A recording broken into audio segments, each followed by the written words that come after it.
범람하는 거짓 정보와 가짜 뉴스, 공정한 경제를 말합니다. 깊이 있는 경제발전소 박연미의 경제탐사.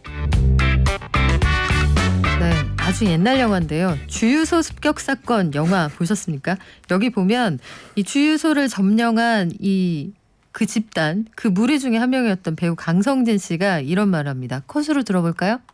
다 갖다 외국 놈들한테 바치냐 인마? 아저씨, 이거 국산이에요. 뭐가 국산이야 인마 그게? 국산인지 미제인지도 모르냐 인마? 태극마크 안 보여요? 태극마크. 새끼가 이거. 여기에서 얘기한 국산 태그마크 달고 있는 그 물건은 무엇일까요? 바로 자판기에서 뽑은 피사의 콜라였습니다. 피사 콜라의 로고가 태극기의 태극마크하고 좀 비슷하긴 하죠.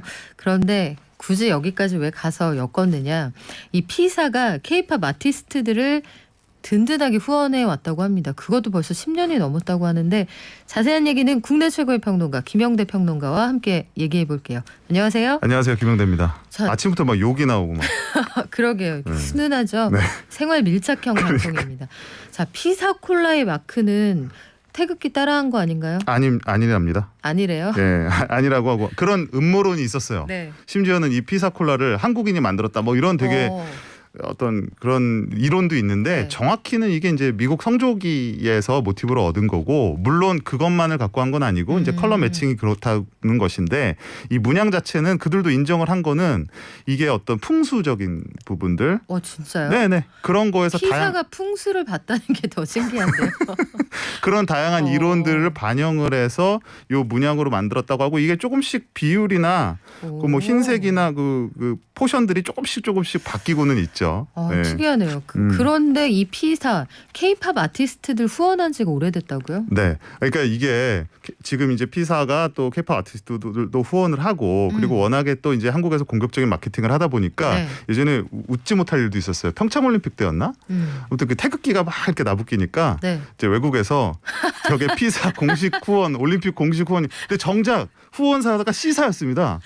그래서 의문의 일패를 당하는. 그 빨간 콜라 회사. 네, 그렇죠. 그 회사 그렇죠. 속상했겠네요. 네, 근데 아무튼 꽤 오랫동안 우리가 잘 몰라서 그래요. 그러니까 이게 어쩔 때는 그냥 콘텐츠처럼 보이기도 하고 어쩔 때는 광고처럼 보이기도 하는데 이 피사가 원래 이런 방향으로 유명합니다. 그래요? 우리가 흔히 이제 콜라 하면은 C사가 먼저 딱 떠오르고 네. 그다음 P사를 떠올리는 분들이 많아요. 그리고 실제로도 브랜드 이미지나 그 시장 점유율 면에서 C사가 이제 좀 앞서고는 있는데 미국에서 실제로 후발주자기도 하고요. 그래서 이제 이런 걸 언더독이라고 하잖아요. 이 P사가 이 언더독을 어떤 방식으로 깨뜨렸냐 하면은 이거는 새로운 세대를 위한 콜라다라는 슬로건을 갖고 나온 거예요. 이제 콜라 포 뉴 제너레이션. 예, 그게 이제 60년대입니다. 근데 60년대가 그때 이제 새로운 세대가 등장하고 반전 운동에 뭐 인권 운동, 시민 운동 이런 게 활발해지던 시점에 이들이 기존에 갖고 있었던 어떤 그 언더독의 이미지를 타개하고자 C사의 콜라는 윗세대들을 위한 콜라. 저거는 어르신들용이고 그렇죠. 우리는 새 거요. 이렇게 그러다 얘기를 보니까 했다는 거군요. 그거를 위한 가장 효과적인 방식이 팝컬처를 활용하는 방식이었거든요. 그래서 우리가 알만한 사람들이 협업을 많이 했다고요? 마이클 잭슨이 있었죠. 미국에서는 네. 브리트니 스피어스, 마돈나. 그래서 사실은 그거가 굉장한 반전의 효과를 만들어냈었고 한국에서는 일찍이 그 케이팝 아이돌들하고 협업을 많이 해왔어요. 인피니트가 있었고 네. 그리고 그 내거 이후에는 하자. 네, 맞아요. 네. EXID도 있었죠. 위아래 한창 핫할 때. 그리고 뭐 최근에도 이것들이 이제는 조금 더 창조적인 형태로 많이 이제 진행이 되고 있어요. 그 For the Love of It이라는 시리즈로 해서 이게 뭐 가수들을 단순히 출연시키는 게 아니라 프로듀서와 가수들이 협업을 해서 어떤 신곡을 계속 발표해 나간다라든지 이런 것들을 또 뭐 새로운 이제 아티스트가 등장할 때마다 또 라인업을 새롭게 바꿔가면서 매년마다 새로운 컨셉으로 소개를 하고 있어요. 그래서 올해 같은 경우는 서머 브리즈라고 그래서 이미 여름에 한번 했었는데요. 그때 뭐 유명한 아이돌 라인업들이 또 이 합류를 해서 또 신곡과 또 챌린지를 또 계속 이어나가고 있어요. 그렇군요. 협업의 형태, 유명한 아이돌이라고 하셨는데 그 유명한 아이돌이 궁금한데요. 이제 올해 라인업 같은 경우는 아이즈원의 권은비 씨, 뭐 조유리 씨, 장원영 씨가 들어갔었고 그다음에 이제 비, 네 다시 또 부활했지 않습니까? 우리 비가 그쵸. 깡 이후로. 관록의 가수 비 그렇죠. 씨. 관록의 가수. 네. 그다음에 이제 역주행의 주인공 브레이브걸스 또 빼놓을 수 없겠죠. 그리고 이제 몬스타엑스 이제 현우 씨, 형원 씨 이렇게 들어갔고요. 또 에이티즈 또 우리 네. 에이티즈. 연미 씨가 요새 제가 좋아하는 그룹이죠. 에이티즈. 네, 이런 그룹도 네. 그리고 심지어는 영탁까지. 네, 그래서 이 공통점이라는 거는 아까 말씀드렸던 펩시의 어떤 기업, 피사죠. 피사의 기업의 어떤 방향성, 젊은 세대를 위한 뉴 제너레이션. 네. 저는 개인적으로 지아코하고 강다니엘의 협업이 좋았습니다. 맞습니다. 아무 네. 노래 챌린지 때 한창 그 이후에 사실 벌어졌던 그 것이죠. 이후에 그 노래도 좋았고요. 그 로고 패키지 같은 것들도 굉장히 신선했던 그 시기랑 잘 맞았다는 생각이 드는데 네. K 콘텐츠를 밀어주는 글로벌 기업이 있다. 그러면 뭐 달가운 얘기예요, 사실. 네, 실제로 K-팝이 지금 영향력 자체가 뭐 북미, 남미 가릴 것도 없이 그리고 심지어 동남아시아, 그다음에 유럽, 최근에는 이제 러시아와 카자흐스탄까지 그 굉장히 떠오르는 신흥 시장으로 등장을 하고 있어요. 근데 이들 입장에서는 이런 시장에 가장 사실은 유력하고 효과적인 광고 모델로 또 K-팝만한 게 없습니다. 그리고 K-팝 가수가 가지고 있는 특징 자체가 일단 외모대죠. 그리고 이런 다 되죠. 그렇죠. 퍼포먼스 되고. 예, 그리고 최근 이제 바이럴 되기 쉬운 것이 이제 쇼폼 콘텐츠라고 하잖아요. 뭐 인별도 있고, 뭐 틱톡도 그렇죠, 있고. 틱톡도 있고요. 이런 데서 보여줄 수 있는 이 쇼폼 콘텐츠에 가장 최적화된 것이 사실 K-팝이라는 장르기도 하죠.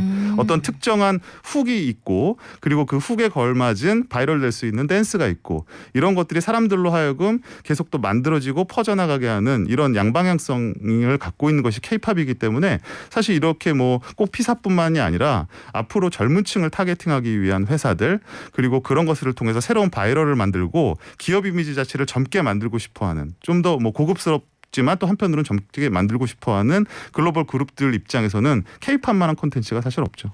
그러면 출연해주면 고마운 건가요? 고맙지만. 그 사실 그래서 틱톡 같은 것들 보면 송민호 씨 이런 분들 거기 네. 광고에 등장을 하잖아요. 네. 그리고 꼭 쇼폼이 아니더라도 그냥 아주 짧게 밈 같은 형태로 돌아다닌 것도 보면 블랙핑크의 그 4명이 맞아요. 글로벌 그 패션하우스에 다 그 앰베서더인데 네. 최근에 저는 그게 참 재밌었습니다. 블랙핑크의 지수 씨가 그 CD라고 약자가 되는 고 브랜드의 홍보대사로 제가 알고 있는데 그 회사 사장님이 만약에 YG가 너를 해고한다면 내가 너를 고용하겠다. 이게 유튜브에서 한동안 굉장히 화제가 되기도 했거든요. 쇼폼 영상 플랫폼에서도 두각을 나타내고 있다고 하셨는데 우리 K-팝 아티스트들 이렇게 글로벌 회사하고 협업하는 분위기 앞으로 계속 이어질까요? 뭐 저는 계속될 것 같아요. 그리고 이게 이제 과거에는 이런 역할 자체를 서양의 아티스트들, 네, 서양 그 중에서도 주로 백인들. 근데 네. 최근에는 이 흐름들이 흑인 아티스트들이 상당히 많은 지분을 차지하고 있고요. 그리고 아울러 라틴 아티스트들이 이제 유력한 모델로 등장을 하고 있어요. 근데 저는 이게 이제 하나의 흐름이라고 보는데 이제 이런 것들이 이제 아시안 아티스트, 특히 그 아시안을 대표하는 K-팝 아티스트 최근에 그런 생각 안 해보셨습니까? 그런 인조 그 버추얼 모델 같은 거, 인플루언서들 이런 거 네. 보면은 외모 자체가 아시안과 굉장히 그 특질을 갖고 있는 아시안의 특질을 갖고 있는. 약간 그런 느낌 있어요. 이목구비는 뚜렷한데 그쵸? 마추픽추 느낌이 있어요. 약간 좀 그 남미 느낌도 좀. 그러니까 정확히 있는데. 어떤 인종을 특정하기 어렵지만 지금 이제 그 MZ 세대들이 선호하는 그런 느낌 자체가 뭔가 아시안적인 얼굴을 갖고 있으면서 또 서구적인 또 외양 특질들을 네. 이렇게 두루 갖고 있는 이런 모델들을 원한다고 해요. 근데 그런 면에서 사실은 K-팝이 유리한 지점이 있는 거죠. 네, 당분간 계속 유리할 것 같다는 전망이군요.